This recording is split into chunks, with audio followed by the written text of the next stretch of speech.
চাল করে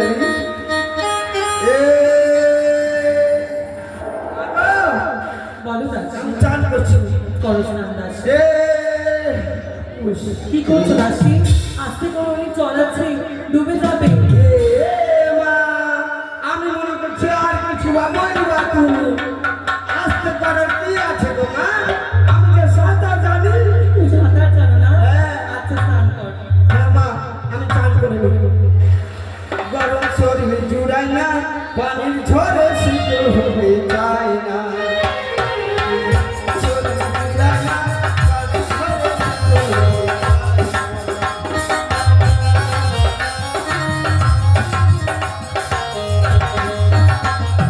শীতের দিনে এত গরম লাগে কেন বুঝি না রে।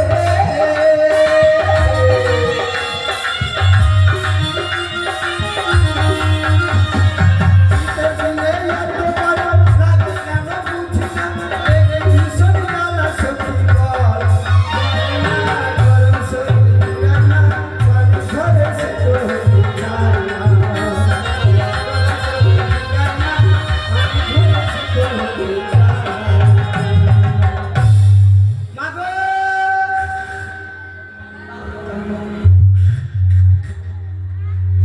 দাসী কি করছো? চুলে থুতরি দিলাম। ছিও, তুমি দেখেও। এ মা, আজকালকার বউ বেটিরা ওই চান করে বাড়ি চলে যায়। বাড়ি গিয়ে কি হয় জানো না? কি হয় দাসী? ওকে ডাকনিতে ধরে নিয়েছে, হ্যাঁ, ওকে কিচিনিতে ধরে নিয়েছে, হ্যাঁ। পেতনিতে ধরে নিয়েছে। হ্যাঁ। আমাকে ধরতে পারবে না। তাহলে অদ্ভুত দিতে হয়। ও অপবিত্র হয়ে গেল।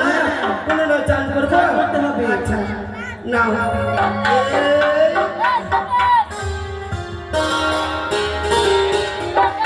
চল হয়ে গেছে দাসী, তবে বিলম্ব না করে চলো সে মালুর বাড়ি নিকটে। তাই তো রানীমা গেছে গঙ্গা শুনে বড় বিলম্ব হয়ে যায়, এখনো কেন আসে না? রে মানু, এই নীলা এসেছিস মা? এসেছি মালু। তবে আসো মা, এই যে মায়ের ঘর বাড়ি রয়েছে আমাদের মন্দিরে, সে মায়ের ঘর বাড়ি দেবো আপনার নষ্ট করবে, কিন্তু তার পূর্বে একটি কথা রয়েছে মা। বলো না মালু। মা গো, মায়ের পুজো অর্চনা করবেন এই বড় আনন্দের কথা মা। তবে মালু, তবে কি জানেন মা, কি হয়েছে রে মালু? এই মায়ের পুজো অর্চনা করার পূর্বে আপনাকে একটি কথা বলে দিই গো মা। কি এমন কথা রয়েছে? মায়ের যেন কখনো অপমান না হয়। আর যদি মায়ের অপমান হয় তবে কি হবে জানেন মা? কি হবে মালু? তার বংশে বাতি দিতে রাখবে না। তারা মালু, তুই এই কথা বলিস? মা গো, আমি চম্পকের অধীশ্বরী। আমি জানি তুই ভাবলি কেমন করে মালু? এই দেবী ঘটবাড়ি আমি কখনো অপমান দিব না। প্রাণ চাই তুই মালু! অপমান লীলা, এ কোনো কথা নাকি? শোন লীলা, মায়ের কোনো অভাব নেই। আমি জানি একটি নতুন করে একটি ঘর বাড়ি নির্মাণ করবে। হ্যাঁ। পুনরায় ঘর বাড়ি ফিরিয়ে যাবে। বেশি হ্যাঁ? মা, না, আসো বল, মা, বল, বল। একটু উল্লধ্বনি দিলেন গো।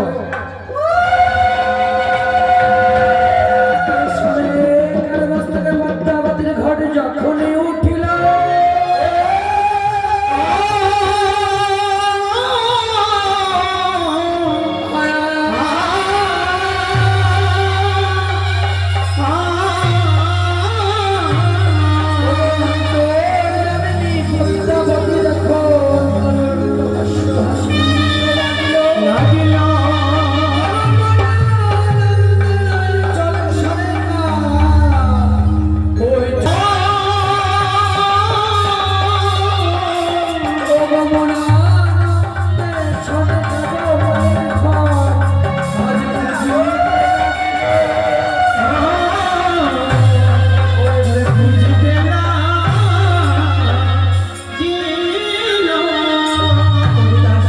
হ্যাঁ, মা, বলো। তুই দেখুন দাঁড়িয়ে কেন রয়েছিস দাসী? কি করবো মা? পূজা বসে পার্কে এসে হুম। আমার পুজো জোগাড় করে দিলে বেশ মা, তোমার পুজো যা আনন্দ লাগে আমি সমস্ত কিছু প্রস্তুত করে দিচ্ছি। আসছি গো মা।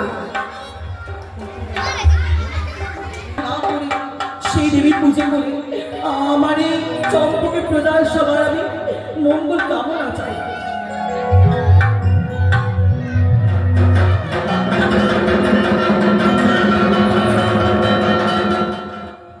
মাগো আমি বড়ই অধম মাগো, তোমার মন্ত্র পুরাণী জানা নেই মাগো, তোমার পুজোর কোনো যদি জোগাড় করতে ভুল হয়ে যায় আমায় তুমি ক্ষমা করো মা, ক্ষমা করো। ওরে দাসদাসীগণ সবাই মিলে সংকীর্তনে উলুধ্বনি দিন, আর সবাই মিলে একটি বার বলুন জয় মা মনসা দেবী জয়। চরণ ধুলি ছাড়া চাই না কিছু আমি,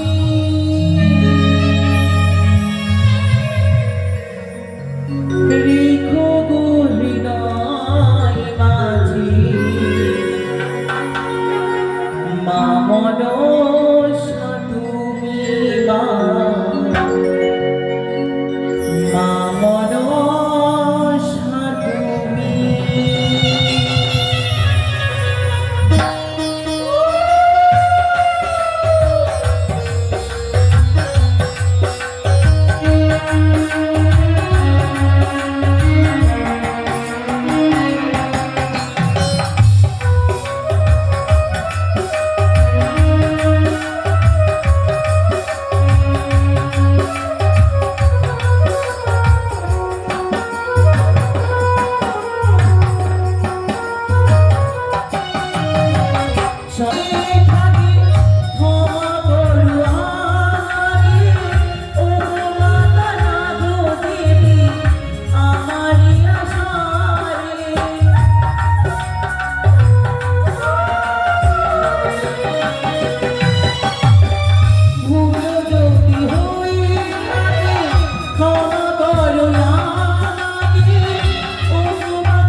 রাজ্যের অধিকারী আমি রাজা চন্দ্র বঙ্গবী রাজ্য বড় বিরাপন শিকার করে রয়েছে। তাই আমার মন্ত্রী মানে একমাত্র মন্ত্রণা নিয়ে আমার শরীর রাজ্য পরিচালনা সুপ্রভাতে আমার ইষ্ট দেবতার চরণে নিক্ষেপ করে পুষ্প জল কে যেন আমার সর্বর্ম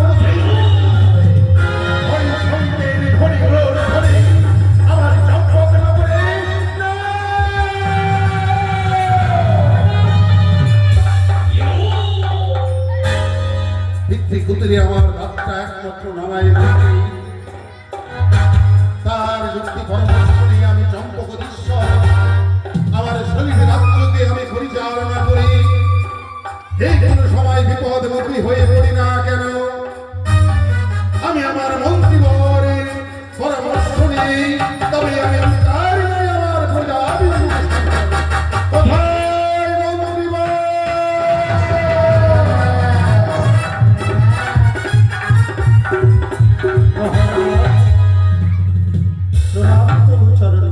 আশীর্বাদ করি আমার পরিশ্রম পরিপূর্ণ হোক। বলুন মহারাজ।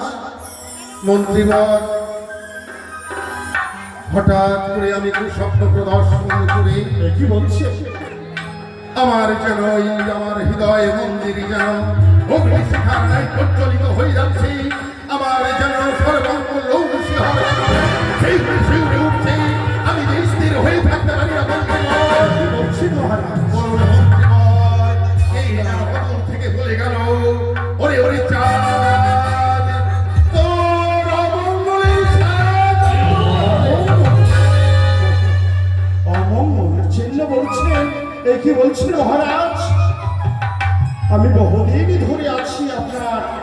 রাজকাছারিতে,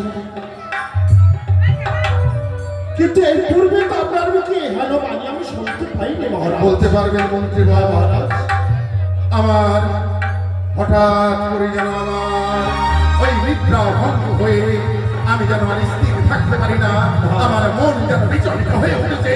এমনকি আমার চম্পক নগরে ঘোর অমঙ্গল অমঙ্গল?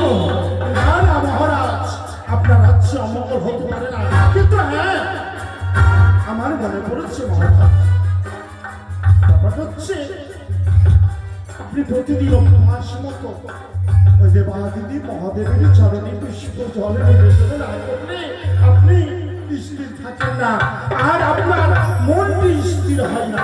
তাই তো হয়তো আজকে প্রভাতকালে দেবাদিদি মহাদেবের চরণে পুষ্প জল দিয়েছি। অতি উত্তম। তাই মন্ত্রীবর বিলম্বের নেই প্রয়োজন, আপনি এই মুহূর্তে উল্কার ন্যায় ছুটে যান, পুষ্পস্থানে হতে পুষ্প চয়ন করে দিয়েছে। আপনি আমার ইষ্ট দেবতার গোপন মন্দিরে পুজোর সামগ্রীর পুরো ব্যবস্থা করুন। আমি পুনরায় আমার আরাধ্য দেবী পিতা দেবাদিদের মাতা হৈমবতীর চরণ বন্দনা করে তারপর আমি আমার রাত কাটারিতে যাব। বেশ মহারাজ, তাই বিলম্ব না করে অবিলম্বে পুজোর সামগ্রীর ব্যবস্থা করুন। আমি ছুটে যাব আজ দেবাদিদি মহাদেবের চরণে মহারাজের মন্ত্রী বিচলিত হয়ে উঠেছে। আমি তো জানি না প্রতিটা দিন ওই দেবাদিদি মহাদেবের মায়ের চরণে, ওই হেমাবতী মায়ের চরণে পুষ্প জলে নিবেদন করে, আজ মহারাজ করে না। তাই তো মহারাজের মনটি বিচলিত হয়ে উঠেছে, মনে হচ্ছে আমি কত কি অন্যায় করে ফেলেছি। তাই মহারাজ বলছি, আমি ছুটে যাই অতি শীঘ্র ওই মন্দিরে গিয়ে আমি পুষ্প কারণে নিয়ে গিয়ে ওই পুষ্প কারণে নিয়ে গিয়ে আমি পুষ্প বাগানে পুষ্প সঞ্চয় করে নিয়ে আসবো। আমি ছুটে যাই। জানো মহাশয় বলছি, জানো মহাশয় বলছি, জানো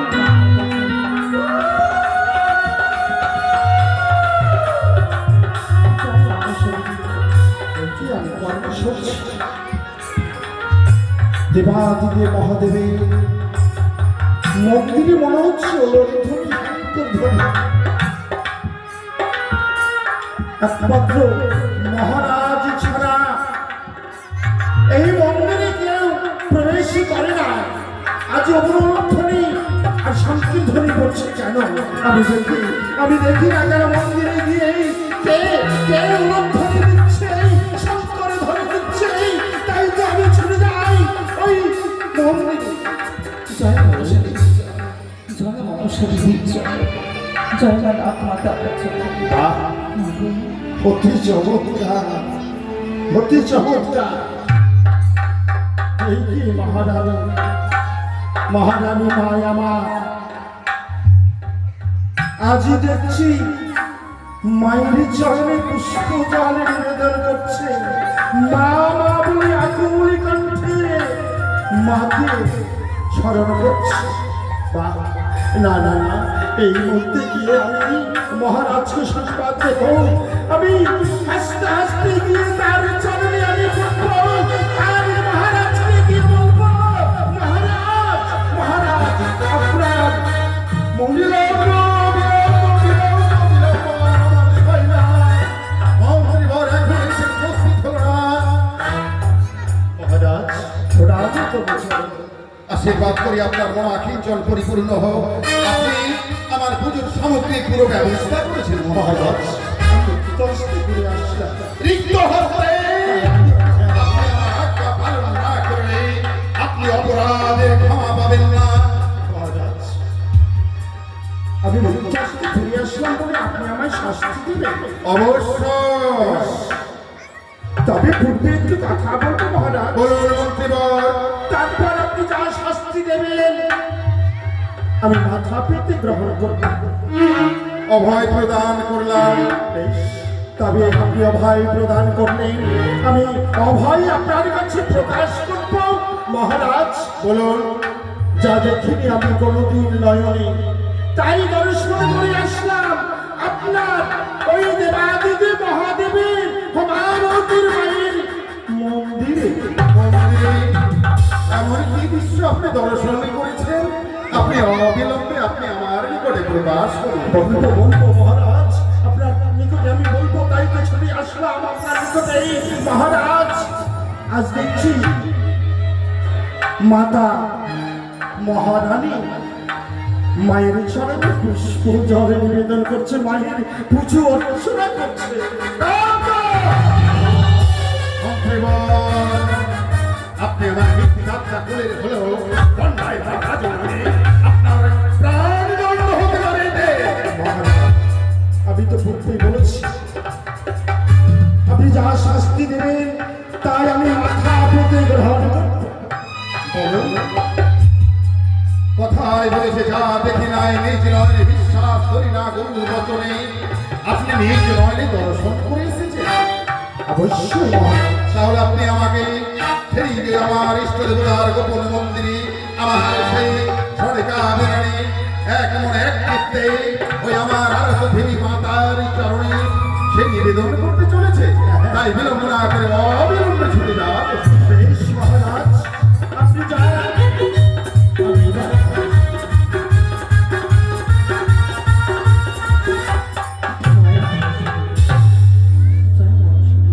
মন্ত্রীবর,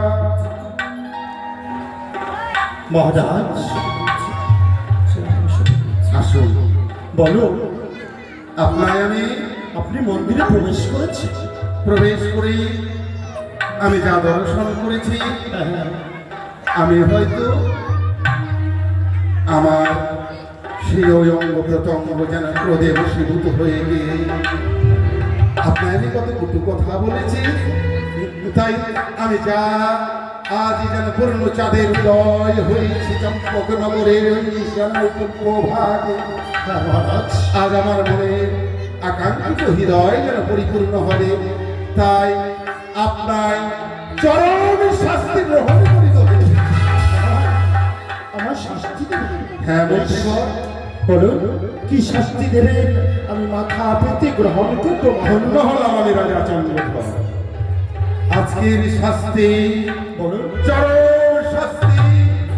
আজকের জন্য এই সিংহাসনের দায় দায়িত্ব আপনারই। তবে কি বলছেন মহারাজ? আপনি এই রাজ্যে থাকতে আমাকে এই রাজকাছারি ভাড়াপন দিচ্ছি কেন? আমি কি রাজ্য চালা আপনার রাজ্য পরিচালনা করতে পারবো মহারাজ? আমি হয়তো রাজ্য পরিচালনা করতে পারবো না মহারাজ। তাই হয়তো তাই আপনি বিলম্ব না করে অবিলম্বে আজকের জন্য আমার ইতিহাস সিংহাসন হাহাকার দিয়েছে বসে রয়েছে আমার 16টি রাজ্যের অধিকারী। তাই আপনার দায় দায়িত্ব আজ প্রধা বিন্দুর কোনো কোলাহল হলে আপনি তার ওই সেনা সমুদ্র নিয়ে গিয়ে আপনি অবিলম্বে উল্কার মহারাজ আপনার আপনি অবিলম্বে ছুটে যান। আপনি যখন আদেশ করেছেন আপনার আদেশ হয়ে মাথা পেতে গ্রহণ করলাম।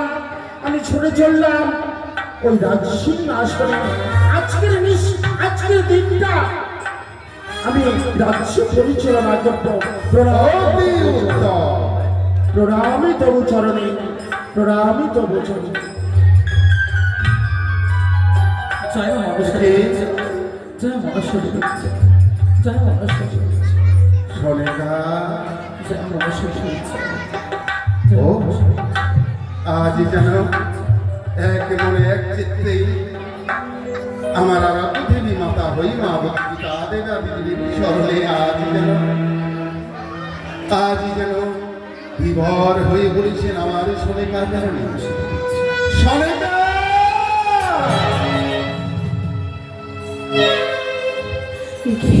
ও হঠাৎ করে তোমার সেই ওই মনোর যেন সব কিছু যেন মন প্রাণ দিয়ে তুমি তোমার দেবীর চরণে নিক্ষেপ করছিলে। আমি এসে হয়তো তোমায় তোমায় দেখা করেছি প্রিয়ে। না স্বামী, তবে জন্মের শত শত কোটি প্রণাম হয় স্বামী। আশীর্বাদ করি তোমার শিহর পরে তুমি চম্পকদীশ্বরিণী হয়ে সারা চম্পক নগরীর প্রজাবিন্দুর মুখ উজ্জ্বল করে রাখতে পারো। এই আশীর্বাদ করি তোমার শিহর। কি প্রভু, আজ আমি যখন পূজা বিভোর হয়েছিলাম, ওইরকম হঠাৎ করে সেই জগৎ থেকে আমার কর্ণকুমারী এসে আমি যে বড় আচম্বিত হয়েছিলাম প্রভু। ও, তুমি একাকিনী আমার ফেলে এমন কোন চাঁদের উদয় হয়েছে তোমার ওই হৃদয় মন্দিরে? তুমি একাকিনী এসেছো আমার ইষ্টদেবতার গোপনে মন্দিরে, আমাকে বলে বিস্মরণ হয়ে গেছো প্রিয়ে। না প্রভু, আমি যে তোমার তুমি না সেই নিষিদ্ধ ভাবে নিশ্চিন্তে স্বর্ণপালের উপর নির্মিত গিয়েছিল, তাই আমি তোমায় আর ডাকতে পারিনি। শুনেছি মাতা পিতার মুখে কাঁচা নিদ্রায় ডাকলে নাকি স্বামী অমঙ্গল হয়। এসো প্রিয়ে, এসো আমার বহুদিনের আকাঙ্ক্ষিত হৃদয়, আমার সেই ইচ্ছা আজই যেন পরিপূর্ণ হতে চলেছে।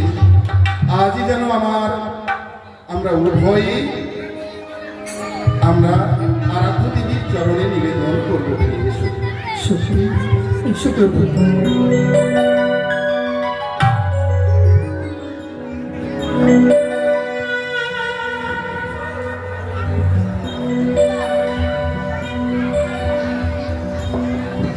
ওগো পিতা দেবাদিদেব, মাতা হৈমাবতী, তোমার চরণে আমার সতে কি মিনতি। বহুদিনের আকাঙ্ক্ষিত হৃদয় যেন আজ পরিপূর্ণ করতে চলেছ।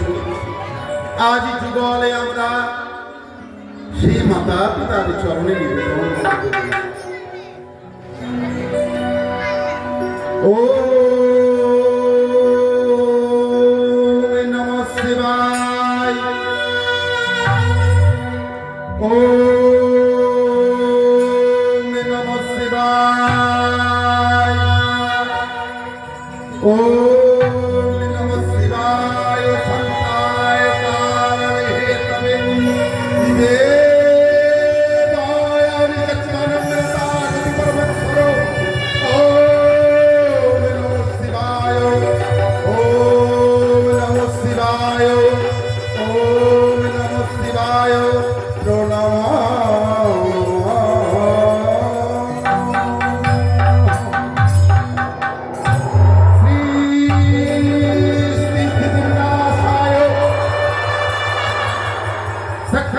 भूत सनातने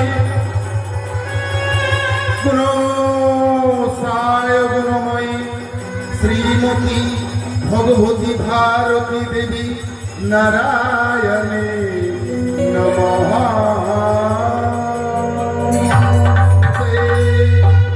भगवा शरणार्थ दिनार्थ परित्याग परायणे देवी सर्वपाप हरे देवी नारायणे देवी नारायणे नमः।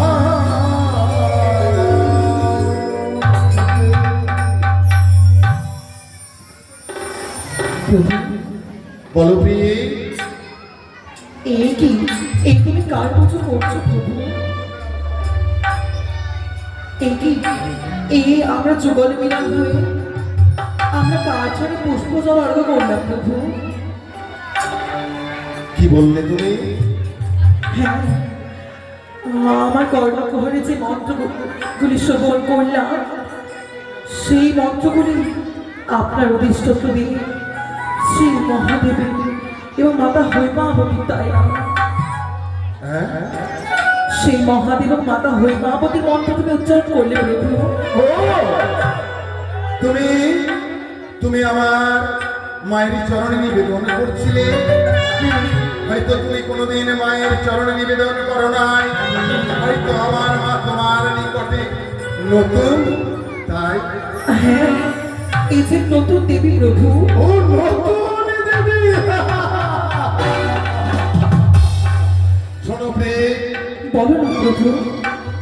আমার মা এই ধরাকে বিস্তারিত করার জন্য 108 বার দেহকে পতন করে বিশ্বকে একমাত্র সৃষ্টি করেছে, যার নাম সৃষ্টিময়ী মহামায়া আধ্যাত্মিক। বুঝতে পেরেছি। তবে আপনি কি সে 108টি নাম আমার কর্ণকুহর উত্তোলন করিতে পারবেন? ও হয়তো বুঝতে পারবেন। ও আচ্ছা আচ্ছা আচ্ছা, বেশ। আমি আমি তোমার কারণে এক এক করে আমার মায়ের 108 নাম আমি উত্তোলন করে দিচ্ছি। বলো না গো। এ মা মহামায়া শক্তি একদিন অসুরকে বিনাশ করেছিল, যার নাম অসুর নাশিনী। না, এই দেবী তো সেই দেবী নয়। সে দেবী না, না মা ছিন্নবস্তা, না মা মায়া, না মা সন্তোষী, না। মা শীতলা, না। মা জগদ্ধাত্রী, না। মা জগদম্বে, না। মা কালী, না প্রভু না। দ্বিতীয় নয় মা লক্ষ্মী, না। মা সরস্বতী, না। মা জগদ্ধাত্রী, না। মা জগদম্বে। বলে, কোন মায়ের চরণের নিকট বলবো প্রভু, এই দেবীর নাম যদি তুমি একবার শ্রবণ করো, তোমার ওই চঞ্চল হৃদয় শীতল হয়ে যাবে। আমাদের যদি আমরা সেই দেবীর জন্য পুষ্পদান করি, এই প্রজার যে মঙ্গল হবে, তবে কি আমি সেই নাম আপনার কর্ণ করে উত্তোলন করবো প্রভু। শোনো বীর, বলো প্রভু। তুমি হয়তো তোমার ওই হৃদয় খানা হয়তো কল্পিত হয়ে গেছে, তা নয়। শোনো বীর, বলো না প্রভু। আমি আমার এক এক করে আমার মাতৃনাম 108 খানা তোমার কর্ণ করে উত্তোলন করে দিয়েছি। হ্যাঁ আমার সে দয়াময়ী মা, কৃপাময়ী মা, কৃপা করে 109 খানা নাম তোমার 1 খানা নাম আত্মসাৎ করে তোমার হৃদয় মন্দিরে আজকে যেন উত্তোলন করে দিয়েছি। হ্যাঁ শ্রীকৃষ্ণ ভগবান রাধার নিকটে যেমন দীক্ষার হয়েছিল, তেমন তুমি আমার অর্ধাঙ্গিনী, অর্ধেক অঙ্গের মালিকিনী, তুমি আমার গুরু হয়ে, তাই আমার কর্ণকুহরে তুমি আমার কর্ণকে দীক্ষিত করে দাও। তবে শ্রবণ করো প্রভু সেই বেশ নাম। বেশ। এই দেবী চরণ অন্য কেউ নয়, ইনি হচ্ছে ত্রিনয়নী, চতুর্ভুজা, পাতাল কুমারী, পাতাল কুমারী, নন্দিনী। শ্রীনন্দিনী, তিনি হচ্ছেন দেবী পদ্মা।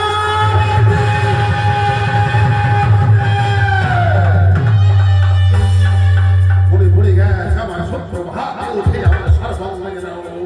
এই যেন ভুল ভূমিকম্পের মতো কম্পিত হয়ে উঠল। তুমি আমার বিনা আদেশ পেয়ে, তুমি আমার সেই ওই একমাত্র আমার গোপনে মন্দিরে। ওই সুনপ্রী, তুমি তুমি ভুল করেছো, তুমি আমার আদেশ পালন করো। ওই সেই তোমার দেবীর ঘর বাড়িতে আমার গোপন মন্দির থেকে ওই তুমি উত্তোলন করে নিয়ে গিয়ে আস্থা করে শুনে ফেলো। এ কি বলছো? না, এ হতে পারে না।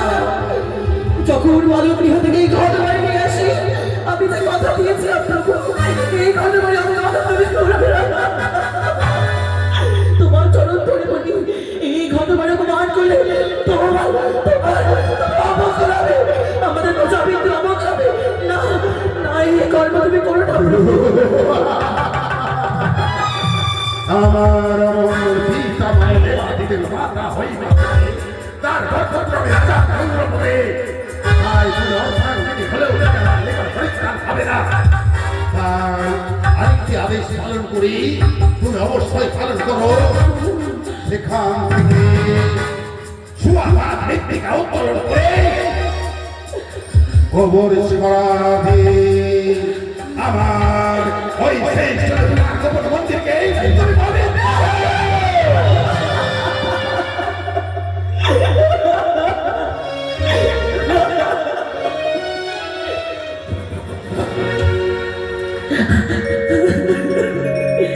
স্বামী করি যে